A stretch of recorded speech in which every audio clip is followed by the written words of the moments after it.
Marami po nagtatanong, sino daw po si Alice Go? Ako po si Alice Go, taga Barangay Virgen de los Remedios. Ang nanay ko po ay Pilipina. Ang tatay ko po ay isang Chinese. Ako po ay isang Filipino citizen at may pusong Bamban. Mga kabayan, dahil sa paninindigan ni Banban Tarlac Mayor Alice Goo na isa siyang Pilipino at lumaki sa probinsya ng Bamban Tarlac, hindi pa rin kumbinsido ang ilang mga senador sa tunay na pagkatao at totoong koneksyon ng alkalde, kung saan ay pumutok ang balita na protector siya ng Pogo Hub sa kanilang lugar sa Tarlac at pinaghihinala ang spy ng China. Dahil dito hinamon ni Senator Rapi Tulfo na magpalay detektor si Mayor Alice Goo para mapatunayan kung nagsasabi siya ng totoo. Are you willing to undergo a lie detector test? Yes po, Your Honor. Para paiksin natin dito, Madam Chair. This is voluntary though. Para naman to help you at the same time. Kasi kung nagsasabi ka ng totoo, then it will help you na para malaman ng taong bayan na nagsasabi ka ng totoo. On the other hand, kapag it's the other way around, then dito malalaman na ikaw sinungaling na pwede kang makontempt. Maraming butas po ako nakikita dun sa narrative ni Mayor Go. Madam Chair, Yes, marami Sir. akong katanungan na sigurado kong pagpapawisan itong si Mayor Go. Bigyan po natin siya ng tissue at saka panyo. Matagal ka sa Tarlac at nakahalubilo mo yung mga tauhan mo and all of these people that work under you, of course, they speak Kapampangan. And I'll tell you, I lived in Zamboanga only for 2 years, from kinder to grade 1, and yet natuto ko magsalita ng Chabacano. And it's unbelievable on your part, and you live in that place up to now, and dealing with people with your staff sa farm mo, at hindi ka natutong magkapampangan. Kung matatandaan, naungkat sa Senado ang tunay na magulang ni Mayor Alice Goo at sinabi niya na anak siya ng isang kasambahay. Pero dahil sa ginawang pagbubunyag ng alkalde, lalong nagduda si Senator Rapi Tulfo nang tila hindi masagot ng maayos ni Goo ang mga tanong at ang buong detalye ng di umano ay kanyang biological mother. Your Honor, as much as possible pa na ayaw ko pong sumagot po ng hindi ko po alam, pero hindi ko po talaga alam. Pero again, Mayor, siyempre tatanungin mo sa papa mo, kasambahay si mama, papa, pero kasal kayo, paano nangyari? It will be but natural and human reaction na para mag-usyoso ka sa ganitong klase mga impormasyon na makikita mo na it's about your history. Are you not interested about who you are? Pero alam mo ba na kasal yung father mo at saka mother mo? Naitanong ko rin po sa kanya, sabi po niya sa akin, di po sila kasal. Bakit nakalagay sa birth certificate na kasal? Married October 14, 1982, ang Lito Go and Amelia Liao. Wala pa akong idea po doon sa birth certificate ko po, na hindi po ako yung nag-prepare po doon sa birth certificate ko po. At least you should have asked your father na bakit ganito. Sabi mo kasambahay siya. Kung kasambahay siya, bakit kasal kayo? Bago ka pinanganak, kasal na sila. And then lumilitaw sa birth certificate, kasal din siya. Iba-iba yung date ng kasal ng father mo dito sa supposedly mother mo. So parang twice kinasal yung mother mo dito kay Amelia. Hindi mo ba tinanong sa papa mo yung discrepancy? I would have asked it, especially ko, mayora ka na. Your Honor, hindi po kasi namin pinag-uusapan po sa bahay regarding... I don't think so. Should have asked that. Come on, Dad. Give me a break. Tell the truth. I deserve the truth, right? Maging si Senator Risa Hontiveros at Senator Loren Legarda ay naguguluhan sa mga paliwanag ni Mayor Goo kaugnay sa mga nakalat ng ebidensya na tila pineke ang kanyang birth certificate. Sabi pa ni Legarda, tila napasukan tayo ng mga sindikato galing sa pinakamalaking bansang China. Paano mangyayaring kasal sila kung sabi mo ang birth mother mo ay yung kasambahay sa bahay ng tatay at nanay mo? Your Honor, as much as possible, ayaw ko na po sumagot na hindi ko po alam. Pero hindi ko po talaga alam at hindi po ako yung nag-prepare po ng birth certificate ko. Kung napepeke ang birth certificate, ano pa ang mga ID emanating from that? O di pwede na sila mag-SSS, GSIS, pag-ibig, may-ari ang lupa, etc. So napakaseryosong bagay ito. Napasukan tayo ng mga sindikato ng malaking bansang yan at nakapasok hanggang sa mga lokal na pamahalaan.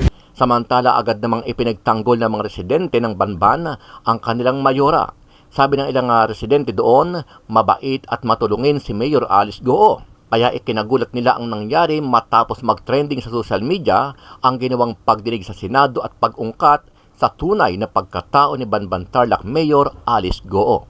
Mga school supply, pagtagulan naman, mga AITA, tsaka mga nasa resettlement, binibigyan ng relief foods yan. Sayang po kung mawawala siya. Sayang po talaga. Kailangan siya, kung mayroon mang pagkukulang o may nagawang konting mali na hindi naman niya sinasadya, kailangan po, wag naman siyang isipin na masama. Si Mang Noriel, isa namang tricycle driver, 43 taon na raw residente sa barangay. May tuturing nilang sikat na ang kanilang bayan dahil sa alkalde.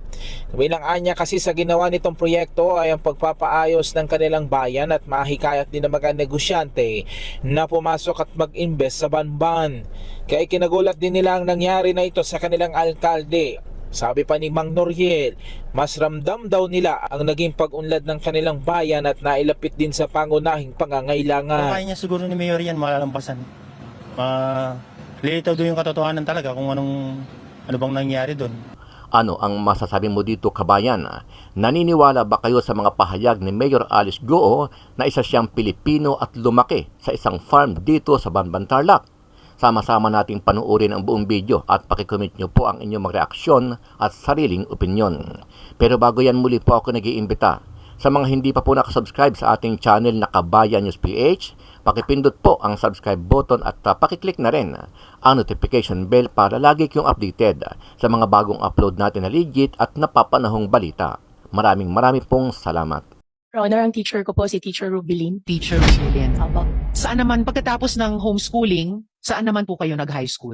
Your Honor, dire-diretso po, tuloy-tuloy din ako nakapag-high school at college po. Dire-diretso saan po, Mayor? Tutorial po yung ginawa po sa amin kasi nasa loob po kami ng farm. Okay, pero nagtapos kayo ng high school. Ang binigay lang po sa amin po na pinaka-libro po is si Teacher Rubilin na po. Kung maalala ko po, wala rin po kasi siyang grades. Andun lang po siya sa amin everyday po. Kinilala ba ng DepEd yung pagtapos nyo sa high school sa pag-tutor ni Teacher Rubilin? Your Honor, hindi ko po alam. Ever since po, si Teacher Rubilin lang po yung nagturo po sa akin. Pero nung nagtapos kayo sa high school, may diploma kayo? Wala po.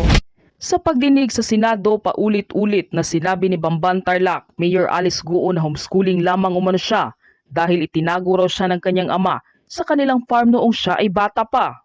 At ang tanging mga kasama lamang daw niya ay ang kanilang mga kasambahay at ang kanyang teacher na si Robilin.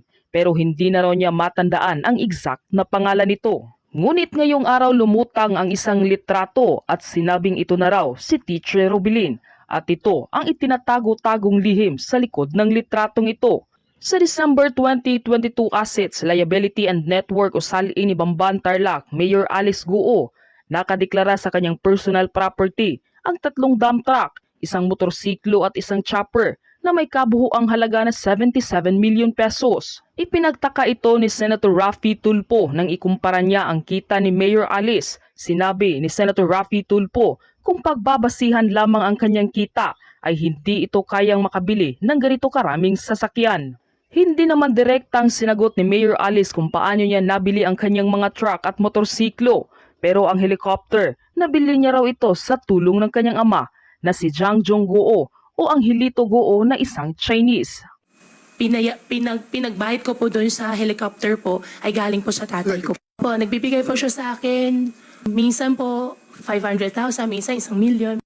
Ayon kay Senator Risa Hontiveros, bukod sa chopper, 16 na sasakyan ang nakarehistro sa ilalim ng pangalan ni Mayor Alice Goo. Paliwanag ng alkalde, naibenta na raw niya ang kanyang ilang mga sasakyan. Nakatakdang ipatawag si Angelito Goo sa susunod ng pagdinig dahil tingin ng mga senador nagsinungaling siya sa birth certificate ni Mayor Alice at ng kanyang mga kapatid. Ayon sa Philippine Statistic Authority, bukod sa walang birth certificate ang Pilipinong ina ni Mayor Alice na si Amelia Lial, wala ring marriage certificate si Angelito at Amelia, taliwas sa nakasulat sa mga birth certificate ni na Mayor Alice Goo. Matatanda ang una ng sinabi ng alkalde, mula nang siya ay pinanganak, hindi na niya nakita ang kanyang ina na kasambahay ng kanyang ama at hindi niya alam kung nasaan na ito. Pero base sa aking pananaliksik, lumutang na ang pamilya ni Mayor Alice Goo ay napakalaking sindikato, hindi lamang dito sa Pilipinas, kundi pati na sa ibang bansa.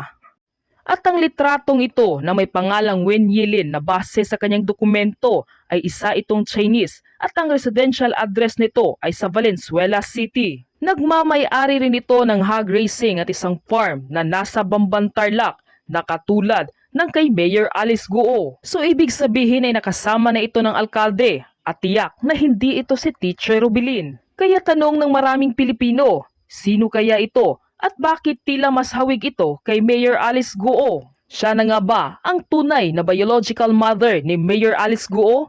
Ibig sabihin ay hindi totoong Pilipino ang alkalde? Ayoko na pong sumagot na hindi ko po alam. Butas-butas po yung birth certificate nyo. Napasukan tayo ng mga sindikato at nakapasok hanggang sa mga lokal na pamahalaan. Mayor Alice, so nakikita po na ito nga yung problema no? Di maipagkakaila na butas-butas po yung birth certificate nyo. Kala ko ba nawala yung nanay ninyo? Parang matagal naman yung relasyon nila nung tatay nyo. 3 ang anak. At by the way, iba po yun sa kwento nyo sa interview na napanood namin lahat. And here's another issue, Mayor, sa birth certificate na nagko-contradict sa kwento ninyo. Your parents are listed nga as married. Meron pang date of marriage, no? Yung October 14, ito, 1982. Date of marriage. Paano mangyayaring kasal sila kung sabi mo, ang birth mother mo ay yung kasambahay sa bahay ng tatay at nanay mo? Your Honor, as much as possible, ayoko na pong sumagot na hindi ko po alam. Pero hindi ko po talaga alam at hindi po ako yung nag-prepare po nung birth certificate ko.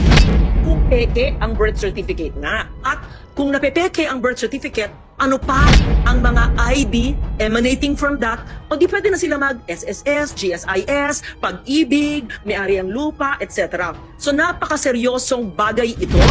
Napasukan tayo ng mga sindikato ng malaking bansang yan at nakapasok hanggang sa mga lokal na pamahalaan. The first fraud that is proliferating po, honorable senators, ay ito po yung pagtamper doon sa ini-issue natin na document sa ating mga PSA outlets. So ito po yung pinaka-frequent na fraud. The other kind of fraud is fraud at the source. The fraud at the source is happening at the local civil registry offices. Ito po yung pinag-uusapan po natin ngayon, at ito po yung I think pinupunto po ng mga tanong ni Senator Gatchalian, na ito po yung pagbibigay ng mga maling impormasyon sa local civil registry offices po natin. So that's the second type of fraud. And the other type of fraud is the identity theft.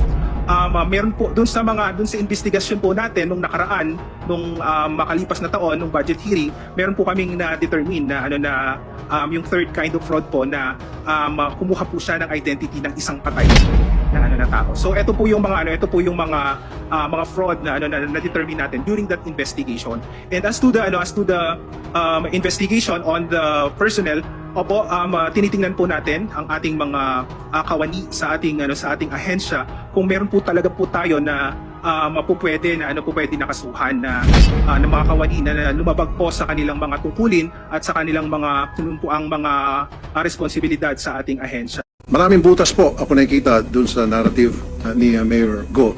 Madam Chair, Yes, marami Sir. akong katanungan na sigurado kong pagpapawisan itong si Mayor Go. Bigyan po natin siya ng tissue at saka panyo. Matagal ka sa Tarlac at nakahalubilo mo yung mga tauhan mo and all of these people that work under you, of course, they speak Kapampangan. And I'll tell you, I lived in Zamboanga only for 2 years, from kinder to grade 1, and yet natuto ko magsalita ng Chabacano. And it's unbelievable on your part, and you live in that place up to now, and dealing with people with your staff sa farm mo, at hindi ka natutong magkapampangan. During the last hearing, she did mention na siya po ay a love child, right? Okay? Pero alam mo ba na kasal yung father mo at saka mother mo? Naitanong ko rin po sa kanya, sabi po niya sa akin, di po sila kasal. Bakit nakalagay sa birth certificate na kasal? Married October 14, 1982, Angelito Go and Amelia Liao. Wala pa akong idea po doon sa birth certificate ko po, na hindi po ako yung nag-prepare po ng birth certificate ko po. At least you should have asked your father na bakit ganito. Sabi mo kasambahay siya. Kung kasambahay siya, bakit kasal kayo? Bago ka pinanganak, kasal na sila. And then lumilitaw sa birth certificate, kasal din siya. Iba-iba yung date ng kasal ng father mo dito sa supposedly mother mo. So parang twice kinasal yung mother mo dito kay Amelia. Hindi mo ba tinanong sa papa mo yung discrepancy?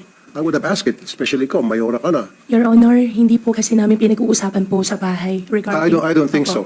I don't think so. You bilang nasa public service na holding a higher office at LGU, you would have been curious, di ba? Kasi sabi mo, sooner or later, ito'y mauungkat, ito'y tatanungin sa akin. Kailangan ready ako sagutin yan. And I should tell the truth. And you should have anticipated the fact na ikaw ay balang araw mapapatawag sa isang hearing tulad nito. So, you should have asked that. Come on, Dad, give me a break. Tell the truth. I deserve the truth, right? Are you willing to undergo a lie detector test? Yes po, Your Honor. Para paiksin natin dito, Madam Chair, this is voluntary though, para naman to help you at the same time. Kasi kung nagsabi ka ng totoo, then it will help you na para malaman ng taong bayan na nagsasabi ka ng totoo. On the other hand, kapag it's the other way around, then dito malalaman na ikaw sinungaling na pwede kang makontempt. Ito lang, Mayor, sabi mo kasambahay yung mama mo, itong si Amela Lilial. So, ibig sabihin kasambahay, nagsisilbi doon sa papa mo. Sinong kasama ninyo? Your Honor, hindi na po na-disclose po sa akin ng tatay ko. Disclose. Okay, so lumilitaw dito, amo, yung tatay mo, habang siyang amo, nandiyan yung kasambahay ninyo, naglilinis, inutusan, pamalengke, kasal sila. Kasal sila, tinuturing niyang kasambahay. Kasi marriage sabi dito eh. Your Honor, as much as possible na ayaw ko pong sumagot po ng hindi ko po alam, pero hindi ko po talaga alam. Pero again, Mayor, siyempre tatanungin mo sa papa mo, kasambahay si mama, papa, pero kasal kayo, paano nangyari? It will be but natural and human reaction na para mag-usyoso ka sa ganitong klase mga impormasyon na makikita mo na it's about your history. Are you not interested about who you are? Your Honor, mahal ko Kumbaga, po. no, don't use that word, mahal mo sila. Don't use that word kasambahay kasi pinagluloko mo lang kami. Ako po ay Pilipina. Ang tatay ko po ay isang Chinese. Hindi nagpapaapekto si Bamban Tarlac Mayor Alice Guo sa pagseserbisyo sa kanyang constituents kahit pa kabilaan na ang kwestiyon sa kanyang pagka-Pilipino. Katunayan sa kanyang social media account, ipinakita niya dito ang patuloy niyang paglulunsad ng proyekto. Ang mga taga-Bamban, abot din ang pagtatanggol sa kanilang alkalde. Kabilang na dyan si Mang Alvin. Sabi ni Mang Alvin, 50 taon na siyang residente sa Banban at dito na siya nagkaroon ng apo. Danas niya daw ang serbisyong publiko na ibinibigay sa kanila ng alkalde. Akala na magagawa yung kanyang pagsaservisyo sa aming bayan. Kasi sobrang banyo talaga, proud siya. Una po sa lahat, bago pasukan, meron kaming mga school supply.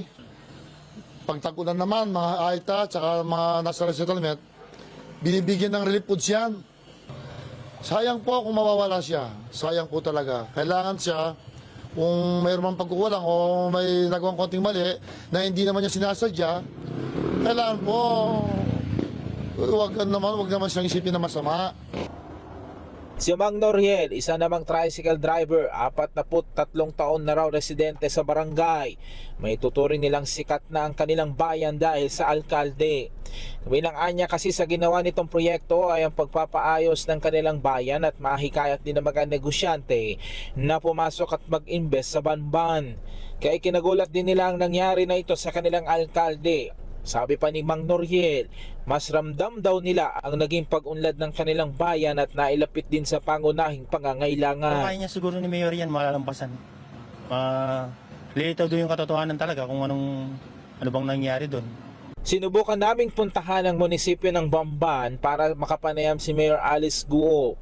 Pero sabi ng kanyang staff, isang araw pa ito huling nagpunta sa kanyang opisina. Nasentro sa kontrobersya si Mayor Guo matapos ang raid sa mga pogo na pinayagan daw nitong mag-operate sa Bamban. Kinwestiyon din ang kanyang pagka-Pilipino at ang legalidad ng kanyang pagkandidato sa eleksyon ng taong 2022. Pero sa kanyang proclamation rally noong April 2022, sinagot na ni Guo ang kanyang kwestiyon sa kanyang citizenship at nanindigan na siya ay Pilipino. Marami po nagtatanong, sino daw po si Alice Go? Ako po si Alice Go, taga Barangay Virgen de los Remedios. Ang nanay ko po ay Pilipina. Ang tatay ko po ay isang Chinese. Ako po ay isang Filipino citizen at may pusong Bamban. Sabi naman ng Tarlac Provincial Office sa isang radio interview na hindi sila pamilyar sa background ni Mayor Guo at ipapaubayan na raw nilang investigasyon sa kinauukulan.